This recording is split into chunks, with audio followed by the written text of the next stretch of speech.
color of complexes.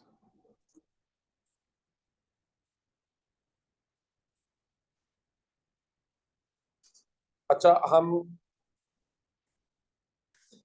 in reference to tetrahedral and octahedral ही पढ़ेंगे, लेकिन बहरहाल सबका कलर का एक बेसिक फॉर्मेट है, वो होता ऐसे ही है। अच्छा, पहले देखिए ये कलर ऑफ कॉम्प्लेक्सेस का जो लॉजिक है वो है क्या। इसमें आपने ओ लेवल्स में या एएस में एक बेसिक चीज पढ़ी होगी कि आपको कलर किसी भी चीज का वो नजर आता है जो एब्जॉर्ब नहीं होता। यानी व्हाइट लाइट जब किसी भी मटेरियल में से रिफ्लेक्ट होके या पास थ्रू करके आपकी आंख में आती है, हमने उसमें भी पढ़ा था ये जब हम लोगों ने रेट ऑफ रिएक्शंस के अंदर एक एग्जांपल पढ़ी थी।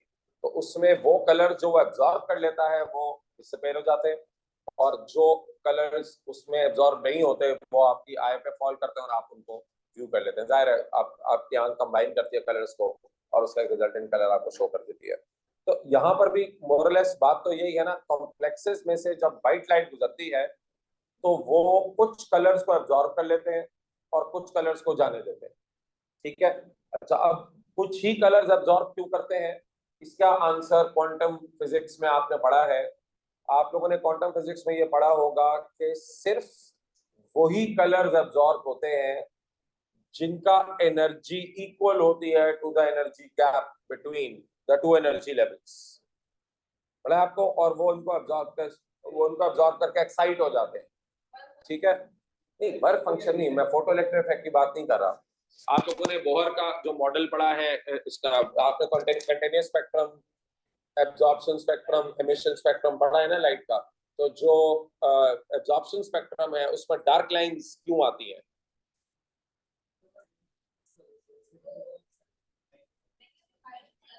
नहीं, आपने फिजिक्स के क्वांटम फिजिक्स में पढ़ा, बायो कहां से आ गई इसमें? डार्क लाइंस क्यों आती हैं जब आप एब्जॉर्प्शन स्पेक्ट्रम पढ़ते हैं, उसमें डार्क लाइंस क्यों आती हैं कलर्स के बीच में? वो वाले एब्जॉर्ब हो जाते हैं कलर्स, जहाँ डार्क रीजन आते हैं ना वो कलर एब्जॉर्ब कर लेते हैं और एब्जॉर्ब करके इलेक्ट्रॉन एक्साइट करते हैं। अच्छा चले, अगर आप, मैं अभी आपको थोड़ा सा उसका एक ब्रॉडर व्यू रिपीट कर दूंगा यहाँ पर क्या होता है। पहले तो इस बात को याद रखो कि आपको थोड़ा बैकग्राउंड इन्फॉर्मेशन दे दूं, क्योंकि अगर सबको ये बात नहीं पता है, वैसे ये केमिस्ट्री की रिक्वायरमेंट है। देखें, all electromagnetic radiation including light are made up of energy packets called photons. ठीक है, जिनकी एनर्जी इक्वल होती है E is equal to H F या एच सी अपॉन लेमडा के। ये तो पता है सबको, एक दफा इसको रिकॉल कर लेते हैं। तो हम कहते हैं ऑल इलेक्ट्रोमैग्नेटिक रेडिएशंस, ये फॉर्मूला है केमिस्ट्री में, ऑल इलेक्ट्रोमैग्नेटिक रेडिएशन, ठीक है, including light,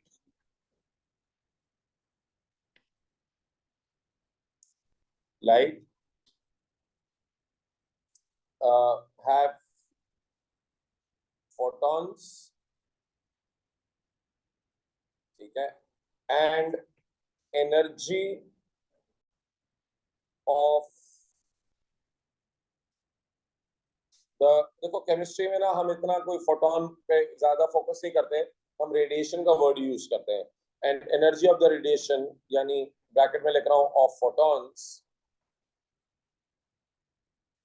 is given by, इसका एक फॉर्मूला है, गिवन बाय, इसका फॉर्मूला है E is equal to H F और E is equal to H C upon lambda. इसके अंदर F इज द फ्रीक्वेंसी, जाहिर है H क्या होता है बच्चों इसके अंदर? Planck's constant.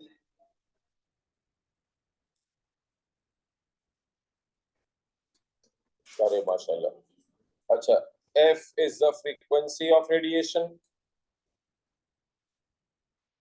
ठीक है, अगर आपको ये पता है तो बेशक आप वापस ना लिखें। ठीक है, C is the speed and radiation and lambda is the wavelength of radiation. चलिए ठीक है, H C अपॉन लैम्डा। इसमें इसमें हम इसको यूं भी लिख सकते हैं, दैट इज, अब हम सिंपली इसको ये लिख सकते हैं, that is energy is directly proportional to the frequency and energy is inversely proportional to the wavelength. ठीक है। अच्छा, अब जरा मुझे एक दफा वंस अगेन, है तो काम फिजिक्स का, लेकिन मुझे बता दिए फ्रीक्वेंसी किसकी ज्यादा होती है, वॉयलेट की, वॉयलेट लाइट की या रेड लाइट की? फ्रीक्वेंसी गैमा से लेके द डिक्रीज होती है ना टिल रेडियो। जी, वेवलेंथ बढ़ती है, फ्रीक्वेंसी डिक्रीज होती है। इसका मतलब है एनर्जी भी डिक्रीज हो रही होगी वॉयलेट से रेड। फ्रीक्वेंसी बढ़ेगी तो एनर्जी ज्यादा होगी फोटॉन्स की। ठीक है। सो अगर हम एक दफा ये रिकॉल कर लें कि गैमा से लेके बीच में, अच्छा मैं पूरा स्पेक्ट्रम नहीं लिख रहा, आपको पता ही है स्पेक्ट्रम, तो ये गैमा रेडिएशंस हैं। अगर यहाँ पे बीच में आपको मालूम है कि विजिबल लाइट आती है, विजिबल लाइट है, विजिबल लाइट के इस तरफ यूवी होता है, ठीक है, इधर इंफ्रारेड होता है, और आखिर में जाके रेडियो। तो अगर ये आपको मालूम है तो वापस लिखने की जरूरत नहीं है, बस जिनको याद नहीं होता मैं उन पे लिखवा देता हूँ। फ्रीक्वेंसी डिक्रीज होती है, वेवलेंथ इंक्रीज होती है, एंड जाहिर है एनर्जी डिक्रीज होती है।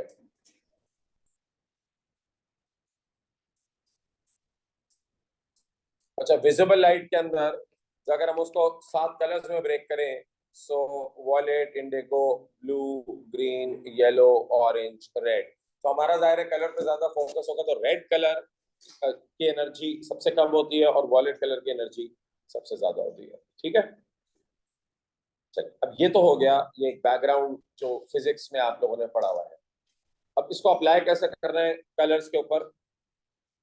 अब जब लाइट पास करती है थ्रू अ कॉम्प्लेक्स, तो अभी हमने पढ़ा कॉम्प्लेक्स के अंदर स्प्लिटेड डी ऑर्बिटल होते हैं। वो जो लोअर एनर्जी का डी ऑर्बिटल होता है ना, वो उसका जो इलेक्ट्रॉन है, वो इलेक्ट्रॉन वो एब्जॉर्ब करके लाइट को जंप करता है from a lower to a higher energy level. तो अब जरा देखो, मैं इसका सीक्वेंस साइज बता रहा हूँ क्या होता है।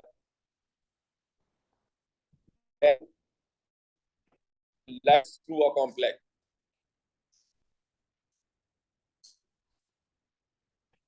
Through complex. अब ये क्वांटम मैकेनिक्स होगी, ये क्वांटम फिजिक्स है। ठीक है। The electrons of the lower energy D orbitals. अब ये लोअर एनर्जी डी ऑर्बिटल कौन सा, अभी हमने स्प्लिटिंग में पढ़ा था ना, एनर्जी गैप क्रिएट हो जाता है। ठीक है। Orbitals will only absorb colors, only absorb colors of energy, comma, equal to the energy gap, equal to energy gap between splitted d orbitals.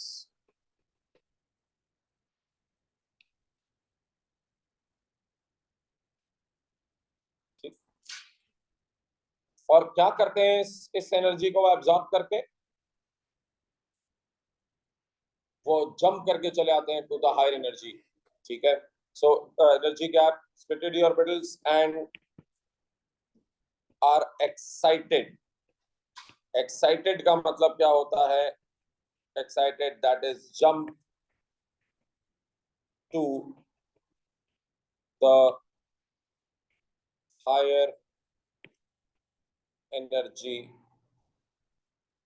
Level.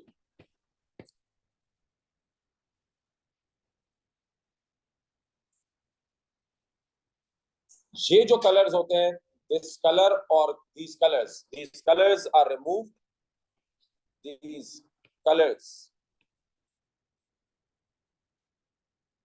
are अच्छा, ये तो हमने लिख दिया ना एब्जॉर्ब, तो इससे ये एब्जॉर्ब आप किस तरह लिखें, आप ये कहें the complementary of the absorbed colors are visible. ठीक है, so the color of the complex is the color of the complex is the complementary of the absorbed colors is the complementary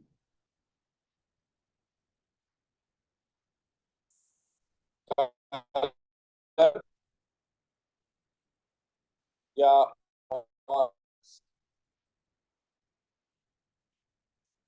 the absorbed colors.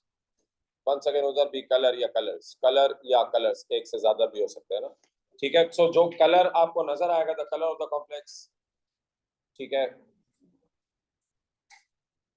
या visible colour of the complex कह लें, visible, ठीक है, colour of the complex is the complementary of the colours, ठीक है, is the complementary colour और colours of the absorb colour, the colours. Complementary का मतलब है जो बच गए, ठीक।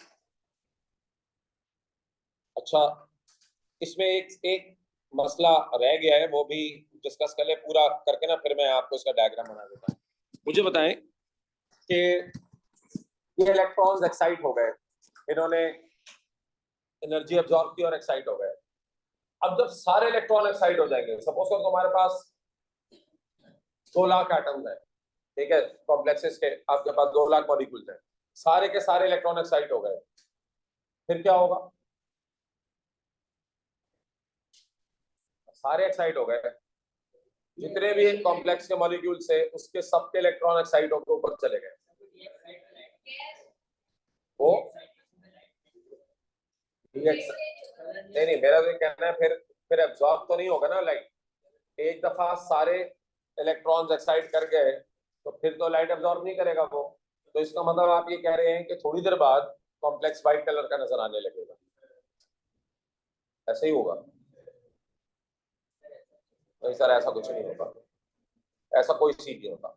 अब इसमें होता यह है कि ये इलेक्ट्रॉन्स एक्साइट होने के बाद ना, ये डी एक्साइट भी होते रहते हैं साइमल्टेनियसली, यानी कुछ एक्साइट हुए और कुछ थोड़ी देर बाद जब वो एक्साइट हो गए ना, वो डी एक्साइट भी हो जाते हैं। ये इलेक्ट्रॉन अल्टीमेटली या कॉन्सिक्वेंटली डी एक्साइट भी होते हैं, और जब वो डी एक्साइट होते हैं तो वो लाइट एमिट भी करते हैं। वही जो कलर उन्होंने एब्जॉर्ब किए थे वही कलर्स ये एमिट भी करते हैं, लेकिन फर्क क्या है? तो फिर वो कलर आपको नजर क्यों नहीं आता? नहीं सर, जब एक्साइट करने के लिए वही फोटोन एब्जॉर्ब किया था, तो रिलीज करने के लिए वो क्यों नहीं रिलीज करेंगे? वही कलर एमिट भी करते हैं। जो कलर उन्होंने एब्जॉर्ब किया था वही कलर एमिट भी करते हैं, बट फर्क ये है कि वो एमिशन सारी की सारी आपकी तरफ नहीं होती, वो हर डायरेक्शन में होती है। अच्छा, अब ये मैं आप लोगों को जरा समझाता हूँ, पहले इसको लिखवा दूं, फिर आप लोगों को बात समझ में आ जाएगी इसका मतलब क्या है। पहले लिखें। अच्छा, ये जो एक्साइटेड इलेक्ट्रॉन्स है ना, the electrons are also de exciting continuously. The electrons are also de-exciting.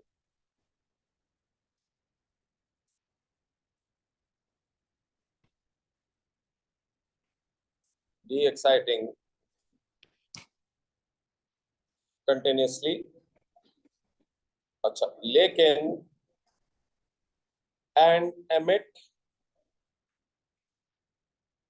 the same color. ठीक है, कौन सा कलर जो उन्होंने एब्जॉर्ब किया था? and emit the same color, ठीक है, ब्रैकेट में लिखो that was absorbed.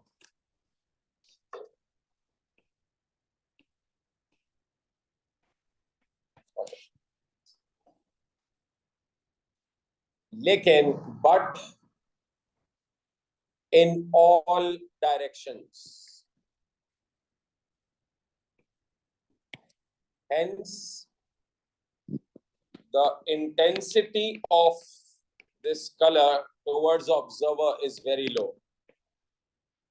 Of this color या colors, एक से ज्यादा भी हो सकते हैं, towards the observer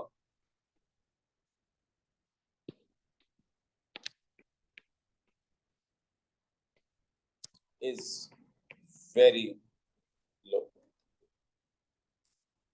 लो करके लेस कर रहे हैं, ठीक है। अच्छा, ये मैं आपको बात समझाता हूँ, इसको जरा एक्सप्लेन करना पड़ेगा मुझे आप लोगों को, इसका मतलब क्या है। देखिए, इसका मतलब ऐसे समझें कि सपोज करो ये तुम्हारे पास एक कॉम्प्लेक्स है, इसमें से तुमने, अच्छा मैं आसानी के लिए आपको दो कलर्स को लेके सिखा रहा हूँ, इसमें से तुमने रेड लाइट गुजारी और ब्लू लाइट गुजारी, ठीक है। इसमें से ये रेड लाइट और तुमने कहा सर ये ब्लू लाइट भी इसमें से गुजार दो। अच्छा, अब जब रेड और ब्लू लाइट इसमें से तुमने गुजारी है, मैं दो कलर इसलिए ले रहा हूं ताकि जरा मेरे लिए समझाना आसान हो जाए इसको। ब्लू लाइट सपोज करो हम कहते हैं कि ये एब्जॉर्ब कर लेता है और रेड लाइट को जाने देता है अपने अंदर से, ठीक है। सो ये रेड लाइट पूरी इसमें से निकल के आपकी आई पे आके फॉल करेगी और आपको ये कॉम्प्लेक्स रेड कलर का नजर आएगा, ठीक है। अब जो ब्लू लाइट एब्जॉर्ब हो गई ना, वो एमिट भी होगी। अच्छा, लेकिन अच्छा जरा दोनों के लिए सपोज इंटेंसिटी जो है ना वो 100 है। 100 तुम्हें पता है ना इंटेंसिटी का यूनिट क्या होता है, 100 वाट पर मीटर स्क्वायर। बट चलिए अभी मैं यूनिट नहीं लिख रहा, मैं आपको बता रहा हूँ उसकी इंटेंसिटी भी 100 है और ब्लू लाइट जो आ रही थी उसकी इंटेंसिटी भी 100 ही है। वो पूरी की पूरी 100 जाके आपकी आंख पे फॉल की है और आपको उसकी इंटेंसिटी लेट्स सपोज 100 विजिबल हुई है, लेकिन ब्लू लाइट एब्जॉर्ब हो गई। अब एब्जॉर्ब होने के बाद वो एमिट भी होगी, लेकिन जब वो एमिट होगी ना तो वो सारी की सारी आपकी आंख की तरफ तो एमिट नहीं होगी। अब जब वो देखिए एब्जॉर्ब हो गई, फिर थोड़ी देर बाद क्या करेगा, वो एमिट भी करेगा, लेकिन एमिट वो इधर भी करेगा, इधर भी करेगा, इधर भी करेगा, इधर भी करेगा, यहाँ भी करेगा। तो एमिट हर डायरेक्शन में होती है। तो आपकी आंख की तरफ जो ब्लू लाइट आएगी उसकी इंटेंसिटी बहुत छोटी सी होगी। सपोज करो उसकी इंटेंसिटी सिर्फ आपकी आंख की तरफ 1 है, ठीक है। ये बिल्कुल ऐसे है ना, मैं आपको कहूँ फॉर एग्जांपल ये ऐसे है कि आप लोग जो है ना वो, मैं एग्जांपल इसकी एनालॉजी ऐसे देता हूँ कि ये दो लड़के हैं, ये सपोज बहुत सारा सामान लेके ये मेरी तरफ आ रहे हैं, ठीक है। अब उन्हें सपोज मेरे थ्रू पास करके आगे जाने, चेक पोस्ट कर लेके, मैं इसको कहूँ बेटा तुम अपना सारा सामान लेके चले जाओ, इसका सारा सामान मैं अब्जॉर्ब कर लूँ, ठीक है। मैंने रख लिया अपने पास और मैंने फिर सबको डिस्ट्रीब्यूट कर दिया। मैंने कहा लो बेटा ये इसमें से तुम भी लो, तुम भी लो। और मैंने थोड़ा सा इस पे बेचारे पे मुझे वो आ गया, तरस आ गया, मैंने कहा बेटा थोड़ा सा तुम भी ले लो, ठीक है। तो सारा सामान डिस्ट्रीब्यूट हो गया, इसको दे दिया, मैंने कहा चलो अब तुम भी चले जाओ यहाँ से, ठीक है। तो उसी की डायरेक्शन में इसको भी मैंने भेज दिया, लेकिन इसके पास जो अब सामान होगा और कंपैरेटिवली जो सारा सामान लेके बाहर चला गया वो तो ना होने के बराबर होगा ना। तो ये एंड में जाके बाहर रोएगा ही ना कि सर ने सारा सामान ले लिया, हालांकि सामान है इसके पास अभी। इसी तरह लाइट के साथ भी यही होता है कि जो लाइट पूरी गुजर जाती है ना उसकी पूरी इंटेंसिटी तुम्हारे आई पे फॉल करती है आके, और तुम्हें वो क्लियरली विजिबल होता है कलर। लेकिन जो कलर एब्जॉर्ब हो जाता है वो अल्टीमेटली एमिट भी होता है, बट सारा का सारा आपकी आंख की तरफ एमिट नहीं होगा, वो हर डायरेक्शन में एमिट हो जाएगा। तो आपकी आंख की तरफ जो उसकी इंटेंसिटी होगी वो इतनी कम होगी कि तुम्हें अभी भी विजिबल नहीं होगा, तो तुम्हें ये प्रीडोमिनेटली रेड ही नजर आएगा, ठीक है। आपका इतनी छोटी इंटेंसिटी तो आपकी आए जो है वो उसको डिटेक्ट भी नहीं कर सकती, रिसीव भी नहीं कर सकती। समझ में आ गई बात, ये है इसका colour of the complex situation. Octahedral में भी ऐसे ही होता है, टेट्राहेड्रल में भी ऐसे होता है, हर कॉम्प्लेक्स में ऐसे ही होता है कि इलेक्ट्रॉन जंप करके ऊपर जाते हैं और उसके बाद एक्साइट हो जाते हैं। क्लियर है? इसकी एक जरा मैं आपको एग्जांपल करा दूं, फिर थोड़ा सा देख लेते हैं, ठीक है। इसकी एक एग्जांपल, कॉपर 2+ का इलेक्ट्रॉनिक कॉन्फ़िगरेशन जरा लिखते हैं और देखते हैं उसके अंदर जब होता है तो एक्साइटेशन कैसे होती है। कॉपर 2+ का कॉन्फ़िगरेशन कैसे लिखोगे? हमने कल कॉपर 2+ के काफी कॉम्प्लेक्सेस बनाए थे ना, तो इसको देखते हैं। अच्छा, कॉपर का याद है ना, एक दफा जरा कॉपर का याद दिला दूं। कॉपर का होता था आर्गन, जरा अनयूजुअल होता है ना इसका 4s, वैसे तो आमतौर पे 4s2 होता है, बट इसका 4s1 3d10 होता है, ठीक है। कॉपर और क्रोमियम का जरा अनयूजुअल कॉन्फ़िगरेशन होता है, याद है ना। अच्छा, अब इसको मैंने आपसे कहा हम रीअरेंज करके यूं भी लिख सकते हैं, आर्गन 3d10 4s1, ठीक है, 4s1। अच्छा, इसको जरा अब कॉपर 2+ को बना लेते हैं। कॉपर 2+ के अंदर आर्गन 3D। अब दो इलेक्ट्रॉन निकलेंगे, एक निकलेगा 4s में से और एक निकलेगा 3d में से, 3d9। इसको मैं जरा 4s0 लिख देता हूँ, 3d9 4s0। ठीक है। अब इसका मतलब है, इसको अगर मैं अरेंज करूं 3d9 ऑर्बिटल्स में, तो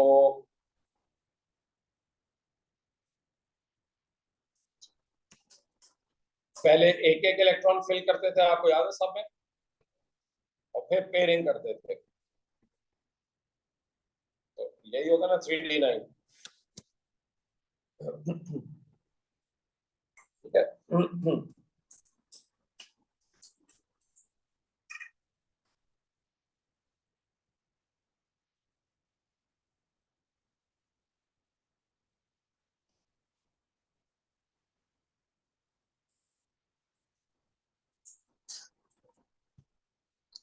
अब जब ये स्प्लिट होगा, तो ये स्प्लिट कैसे होगा, इसमें जब इसकी स्प्लिटिंग होगी, जब मैं अभी इसमें बना देता हूँ मैं। अच्छा, अब अगर ये स्प्लिट होगा फॉर एग्जांपल, तो इसकी स्प्लिटिंग ऐसे हो जाएगी। सपोज करो अगर हमारे पास एक ये ऑक्टाहेड्रल कॉम्प्लेक्स है, तो इसकी स्प्लिटिंग तुम्हारे पास जो हो गई वो ऐसे हुई है कि, चलो एक वो ले लेते हैं अभी आसानी के लिए, जरा समझाने की आसानी के लिए मैं इसको टेट्राहेड्रल ले लेता हूँ। ठीक है, ऐसे होता है।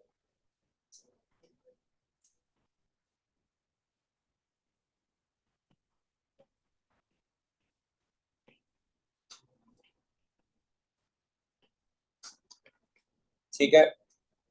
आप जब, जाहिर है आपको कॉम्प्लेक्स जब बनता है तो एनर्जी देनी पड़ती है। ये इलेक्ट्रॉन जंप करके ये एक्साइट होके जाएगा, ये एनर्जी गैप है ना इनके बीच में, मैंने आपसे कहा था यार एनर्जी तो आपको देनी पड़ेगी ना, आप एक्टिवेशन एनर्जी, एनर्जी तो वो तो आपको देनी पड़ती है। सो ये जंप करके एक्साइट होकर चला जाएगा फ्रॉम दिस टू दिस, ये एक्साइटेशन ऑफ इलेक्ट्रॉन जो मैंने आपसे कहा था अभी। ठीक है, ये excitation of electron. So lower energy से वो हायर एनर्जी में जंप करके जाएगा, और ऐसा बाकी सब में। और फिर थोड़ी देर बाद वो वापस भी आ जाएगा, ऐसा नहीं है कि ऊपर ही रहेगा, एक्साइट एक्साइट होते रहते हैं। अब आपको समझ आए, तो जो एनर्जी वो एब्जॉर्ब करेगा वो किसके इक्वल होगी, सिर्फ उन्हीं रेडिएशंस को वो एब्जॉर्ब करेगा, उन्हीं के फोटॉन्स एब्जॉर्ब करेगा जिसकी एनर्जी इक्वल होगी टू द एनर्जी गैप। ये दिस, तो हम ये कहेंगे कि देयरफॉर ये जो एनर्जी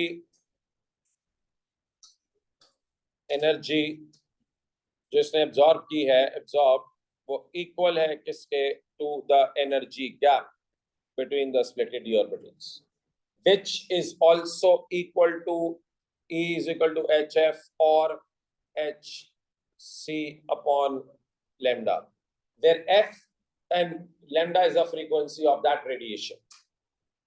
ठीक है, जिस रेडिएशन को उसने एब्जॉर्ब किया उसी की फ्रीक्वेंसी या उसी की वेवलेंथ आप पुट करेंगे। ठीक है,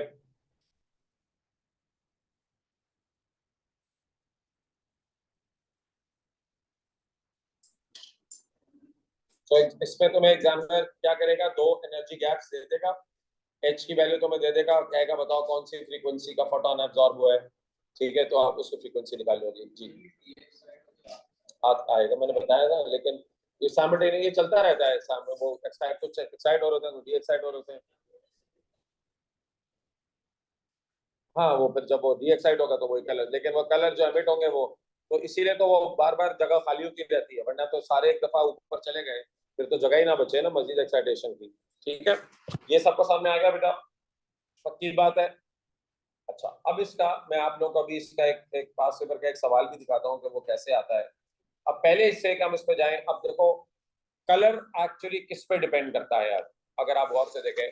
सो colour of the complex basically depends on the energy gap, क्योंकि एनर्जी गैप डिटरमिन करेगा कि कौन सी फ्रीक्वेंसी एब्जॉर्ब होगी, और फ्रीक्वेंसी हर कलर की आपको पता है अलग अलग होती है। सो जरा हम अब जो की पॉइंट है वो ये, कि जो कलर ऑफ अ कॉम्प्लेक्स होता है वो डिपेंड करता है एनर्जी गैप पे। Colour of a complex depends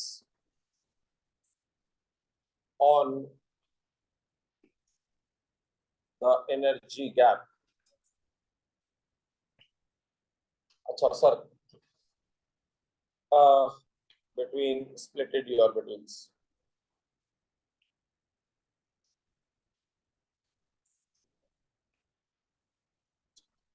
लेकिन वो जो एनर्जी गैप है वो किस पे डिपेंड करता है, ये भी तो देखना पड़ेगा ना। तो पहले तो आपने कहा कि colour of a complex depends on the energy gap between the splitted d orbitals। Second, the energy gap depends on, तो इनडायरेक्टली कलर भी उसी पे डिपेंड करने लगेगा। तो energy gap in turn depends on. अच्छा सर, अब आप मुझे फैक्टर्स बता देंगे on. Number 1, the transition metal atom और आयन एंड इट्स चार्ज। देखिए, Rn2+ के कलर्स अलग है, Rn3+ के कलर्स अलग है, Copper2+ के कलर अलग है, Copper1+ के अलग है। तो Copper2+ और Rn2+ के भी कलर अलग है। तो कौन सा मेटल है और उसके ऊपर क्या चार्ज है, ठीक है। सो एक नंबर 1 सबसे पहले वो डिपेंड करता है। Number 1 depends on the transition. अच्छा, ट्रांजिशन का मैं ब्रैकेट में कर देता हूँ क्योंकि और भी तो मेटल्स हो सकते हैं ना। द मेटल एटम, ठीक है, और ion and its charge. Charge oxidation number, charge और oxidation number.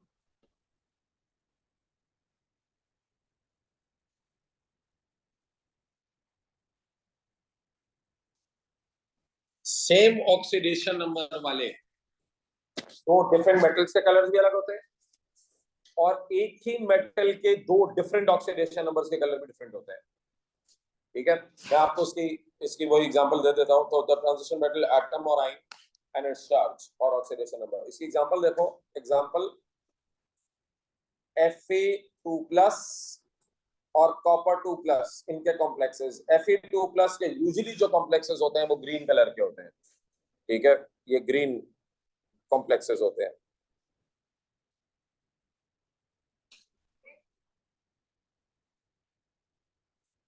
Green green light green या ग्रीन होते हैं।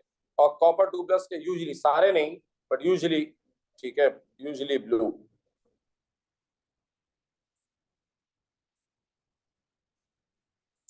तो चले मैं स्पेसिफिक ही बता देता हूँ ना। ये हाइड्रोक्साइड ले लेते हैं दोनों का, ताकि दोनों का हाइड्रोक्साइड बता देता हूँ इसका, ताकि स्पेसिफिक हो जाए ना। इसका हाइड्रोक्साइड ग्रीन कलर का होता है। ये इसमें Fe2+ है ना, इसमें Fe2+ है, इसमें Fe3+ है। तो इसका जो कलर है, इसका कलर है ग्रीन।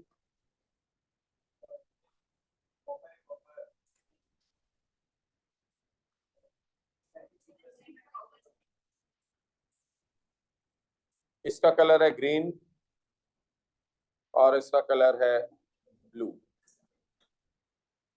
ठीक है। डार्क ब्लू, ये जो इसका प्रेसिपिटेट्स होते हैं ब्लू कलर के। अच्छा, सिमिलरली इसके अंदर तुम्हारे पास अगर Fe आयरन हाइड्रोक्साइड 2 और आयरन हाइड्रोक्साइड 3, इसके अंदर मेटल तो सेम है इसके अंदर, लेकिन Fe2+ है और इसके अंदर Fe3+ है। 2+and 3+, इसका कलर वही ग्रीन है और उसका रेड ऑरेंज या वो रस्ट जिसको हम कहते हैं ना, ये ग्रीन होता है, इसका रेड ऑरेंज।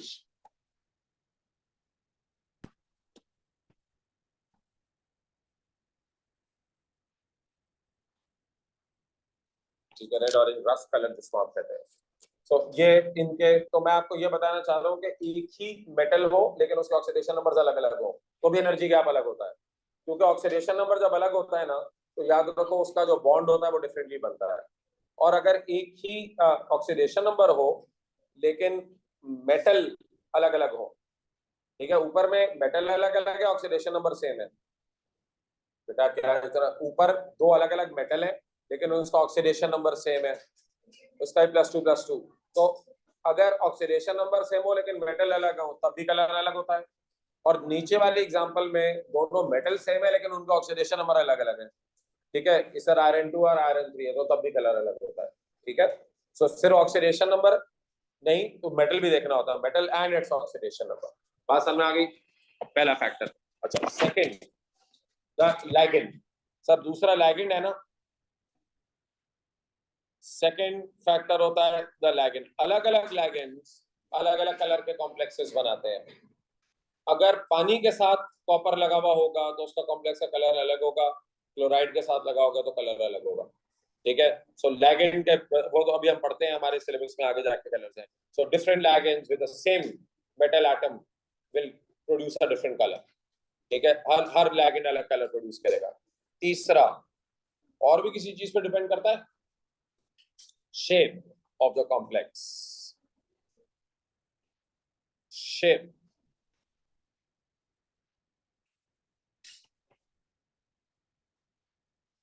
ठीक है।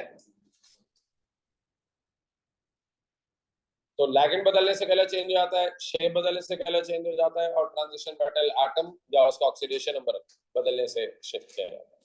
समझ में आ गया यहाँ तक सबको? ठीक है, चले ब्रेक लेते हैं।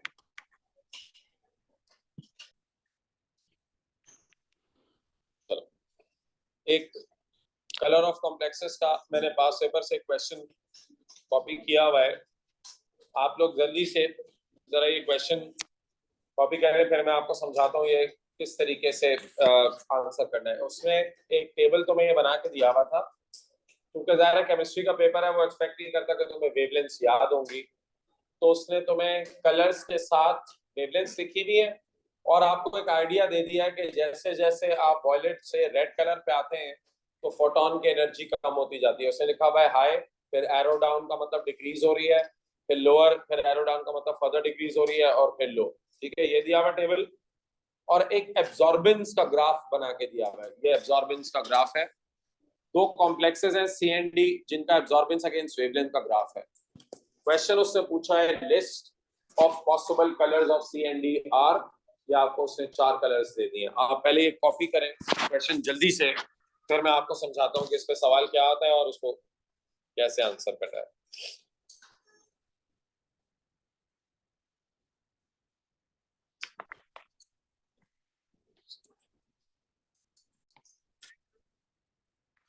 इस क्वेश्चन को सॉल्व करते हैं।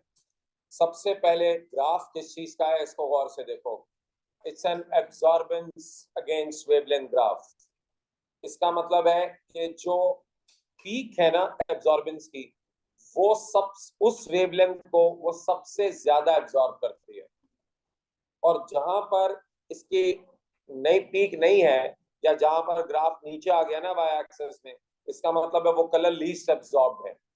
तो कॉम्प्लेक्स सी, अगर आप देखें कॉम्प्लेक्स सी का जो पीक है वो इस रीजन में लाया कर रही है ना, ये तकरीबन 400 से लेके, अगर आप देखें 400 से लेके 600 के तक ये सबसे ज्यादा एब्जॉर्ब कर रहा है, कलर्स एब्जॉर्ब कर रहा है। तो लिस्ट के अंदर देखो, तुम एक्सपेक्ट करोगे कि ये वॉयलेट को एब्जॉर्ब कर लेगा, तुम एक्सपेक्ट करोगे कि ये ब्लू को भी एब्जॉर्ब कर लेगा, तुम एक्सपेक्ट करोगे ग्रीन को भी एब्जॉर्ब कर लेगा, और इवन कुछ हद तक येलो को भी एब्जॉर्ब कर लेगा। तो जो लीस्ट एब्जॉर्ब कलर है वो रेड है, द लीस्ट एब्जॉर्ब कलर। इसके अंदर देखो सबसे कम जो गिवन लिस्ट है उसमें से सबसे कम एब्जॉर्ब कलर कौन सा हुआ है, तो रेड की वेवलेंथ है 650। 650 पे ऑलमोस्ट सी की एब्जॉर्बेंस नेग्लिजिबल है, ठीक है। तो इसका तरीका ये होता है सॉल्व करने का कि आपको देखना होता है कि least absorb colour from the absorbance graph वो कौन सा है। तो since red is the least absorb colour, so C, इसका आंसर होगा कि सी इज रेड, ठीक है, because it is the least absorbed wavelength lambda, ठीक है। अच्छा, अब डी का तुम लोग मुझे कलर बताओ। आइडियली तो वॉयलेट होना चाहिए था, बट वॉयलेट लिस्ट में है नहीं ना, तो ज़ाहिर लिस्ट में उससे फिर जो नेक्स्ट बेस्ट है वो ब्लू है, क्योंकि आप अगर उसका देखें तो उसके एब्जॉर्बेंस की जो पीक है वो इधर है, ये यहाँ पे है ना, तो तक ये बड़ी वेवलेंथ्स एब्जॉर्ब कर है ना, तो 650, 600, 500 तक तो ये काफी हद तक एब्जॉर्ब कर लेता है। तो जो लीस्ट एब्जॉर्ब है इसके हमारे गिवन लिस्ट के अंदर वो तकरीबन 400, 450 ये वाली लीस्ट एब्जॉर्ब है।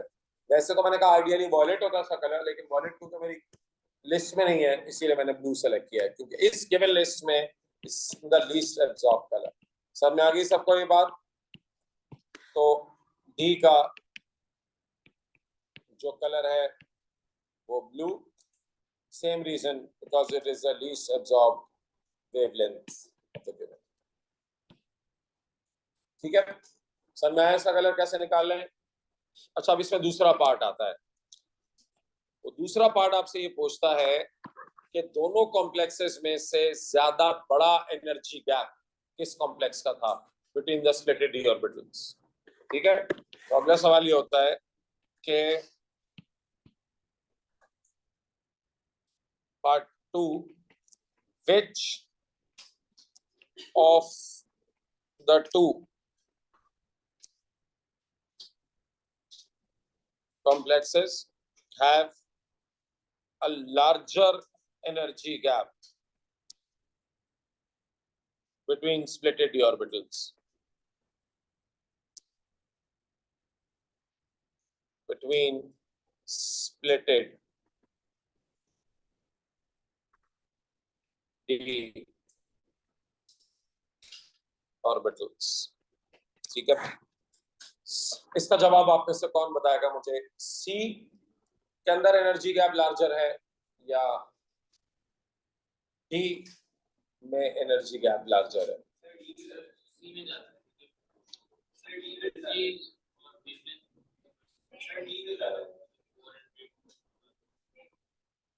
400 ज्यादा होगी।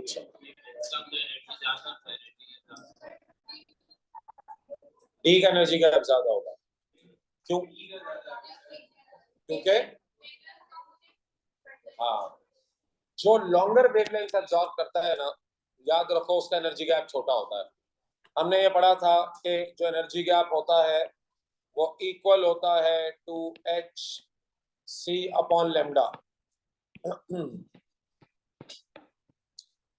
Therefore हम ये कह सकते हैं कि energy gap is inversely proportional to the wavelength. तो the complex which absorbs longer wavelengths will have a smaller energy gap. और लॉन्गर वेवलेंथ्स कौन एब्जॉर्ब कर रहा है? डी। लार्जर है तो उल्टा होगा वाइस वर्सा। सो अगर लार्जर एनर्जी, उसने पूछा लार्जर एनर्जी गैप, तो जो छोटी वेवलेंथ एब्जॉर्ब कर रहा है। अच्छा, इसमें लोग अक्सर जो है ना वो गलती करते हैं, उसकी पीक की हाइट को देखना शुरू कर देते हैं। उसकी पीक की हाइट से कोई ताल्लुक नहीं है। आप ये देखें कि सी जो है वो शॉर्टर वेवलेंथ एब्जॉर्ब कर रहा था ना, लाइक सी एब्जॉर्ब कर रहा है 400, 500, और डी जो है वो 600, 700 एब्जॉर्ब कर रहा है। तो याद रखो कि ये सिंस हमने कहा बड़ा किसका है? सी एब्जॉर्ब्स शॉर्टर वेवलेंथ लैम्डा, ठीक है, therefore its energy gap is larger. Delta E is larger. जाहिर है वाइस वर्सा, अगर आप इनका उसको वो जो एब्जॉर्ब वेवलेंथ है उसकी जिसकी लॉन्गर वेवलेंथ होती है उसका एनर्जी गैप छोटा होता है। जो छोटी वेवलेंथ एब्जॉर्ब करता है उसका एनर्जी गैप बड़ा है। समझ में आ गया तुम लोगों को ये? पक्का? चले, अब आखिरी दो चीजें रह गई इसमें, उसमें से एक तो मैं अभी करा देता हूँ आपको, और फिर जी एक हो जाएगी। अब याद करो, जब ये चैप्टर शुरू किया था मैंने, जब आप लोगों की ऑनलाइन क्लास रखी थी, तो मैंने कहा था स्कैंडियम और जिंक डी ब्लॉक एलिमेंट्स तो हैं, but they are not transition elements. तो जाहिर है अगर वो ट्रांजिशन नहीं है तो वो प्रॉपर्टी भी नहीं शो करेगा। तो स्कैंडियम और जिंक के कंपाउंड्स आर नॉट कलर्ड। ठीक है, एग्जामिनर आपसे पूछता है एक्सप्लेन व्हाई। तो सवाल आता है why compounds of scandium and zinc are not coloured. Explain why compounds of scandium and zinc are not colored। अच्छा, एक काम करते हैं, इसमें कैल्शियम को भी शामिल कर लेते हैं। ठीक है, स्कैंडियम जिंक एंड कैल्शियम भी कर ले, साथ के साथ कैल्शियम भी समझा देता हूं आपको। Zinc and calcium are not coloured. ठीक है, अच्छा चलो अब इसका जवाब।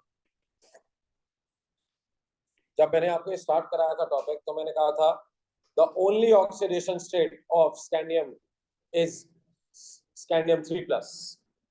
The only oxidation state of zinc is zinc 2+।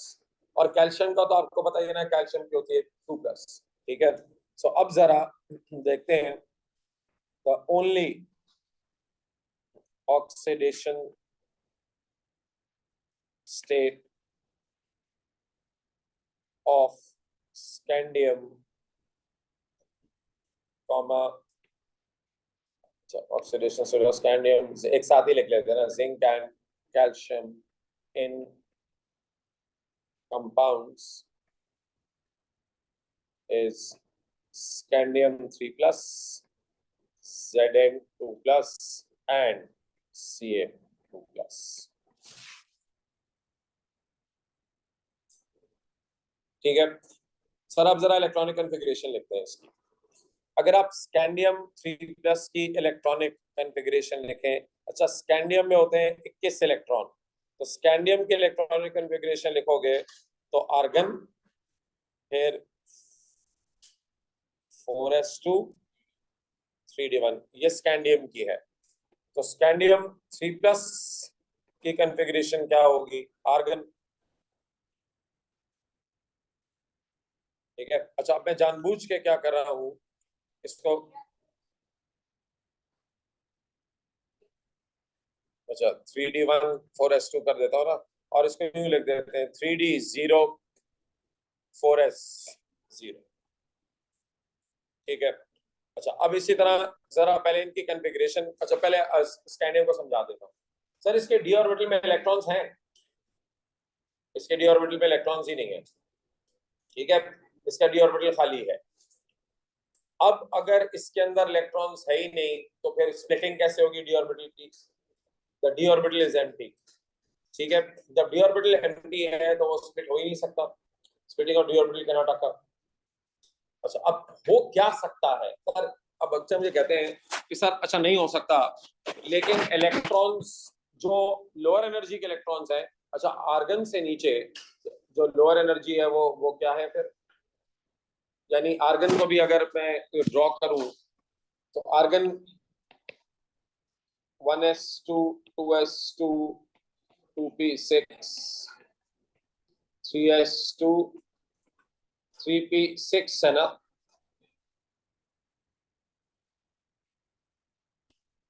क्या हो गया ना, 3d0 4s0।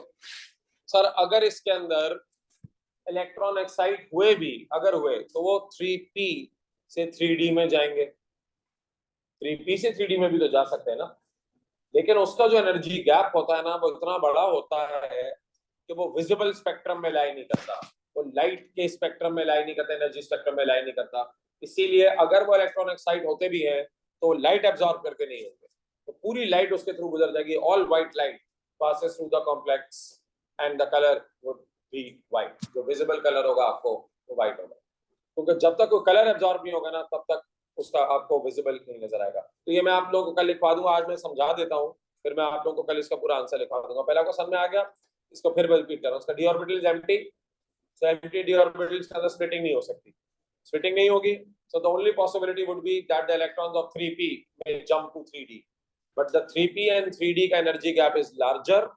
ठीक है, और उसके अंदर वो लाइट के एनर्जी स्पेक्ट्रम में लाई नहीं करता, so it will not absorb any color। ठीक है, it may absorb any other radiation but it will not absorb visible light. अच्छा, अब जिंक पर आओ। जिंक में, अच्छा मैं डायरेक्टली अब लिख देता हूँ यार, जिंक का जो जिंक 2+ का इलेक्ट्रॉनिक कन्फिग्रेशन होता है ना, उसके अंदर होता है 3d10 आर्गन और 3d10। सर इसके अंदर तो एक्साइटेशन की जगह ही नहीं है। 3d10 का मतलब है डी ऑर्बिटल इज कंप्लीट। तो अगर वो स्प्लिट हो भी जाएगा तो इलेक्ट्रॉन जंप करके कहाँ जाएगा, जगह ही नहीं है जंप करने की। जब डी ऑर्बिटल कंप्लीट होता है तो फिर जंप नहीं कर सकते। तो अब अगर इसके अंदर तुम्हें कुछ करना है ना, तो डी से तुम्हें फिर इलेक्ट्रॉन जंप करके कहाँ ले जाना पड़ेगा, 4s। वंस अगेन उसका भी डी से 4s के लिए एनर्जी गैप बड़ा होता है, तो वो भी लाइट के स्पेक्ट्रम में लाई नहीं करता। और कैल्शियम में